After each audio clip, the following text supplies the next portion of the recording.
Thank you, Randy. Back to the phone lines. We'll talk to Charles in Kansas City, Missouri. Hi, Charles. Hello, Hank. How are you doing? Good, thank you. All right. I had a question. I met with my pastor a few weeks ago, and we were talking about hell. And he had a theory where I guess they kind of teach it in the church that it could very well be at the center of the earth. And I know that the center of the earth is supposed to have like magma and kind of like be an inferno. So it kind of made sense. And the scriptures he was using, it was talking about when Jesus said that as he went into the belly, as Jonah was in the belly of the whale for 3 days, so will the Son of Man go into earth for 3 days. And that when the medium brought Samuel up, she said he ascended, like he was coming up from the earth. And I just want to know what your thoughts on that. Like, could the middle of the earth be the really location of hell? Probably not. And there are those that hold that hell is presently located in the center of the earth. Some say it's the center of the sun. Some say it's a black hole somewhere in the outer regions of space. But the reality is that this is far from realistic, because on the basis of Scripture, we can say with certainty that hell, though a profound reality, is not yet a physical reality. What happens is if you die right now, you're absent from the body, present with the Lord if you're a believer, but if you're an unbeliever, you're absent from the body but in torment. And Jesus makes this crystal clear in Luke chapter 16 when he tells the story of a rich man and Lazarus. So while hell is not as yet a physical reality, it will be so when Jesus appears a second time. Remember what he said, "Do not be amazed at this. A time is coming when all who are in the graves will come out. Some will rise to live, and some will rise to be condemned." So somewhere in the new time-space continuum, hell will exist as a geographic and a graphic reality. In fact, it may even be that the new heavens and the new earth will have a hell that exists in a dimension that's as out of reach as the realm to which Christ is now transcended.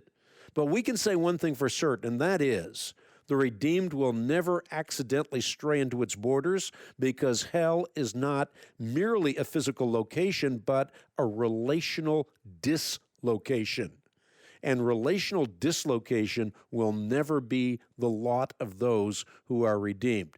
Bottom line, when hell becomes a graphic and a geographic reality, it will be after Jesus Christ returns a second time, according to the Scriptures. Okay.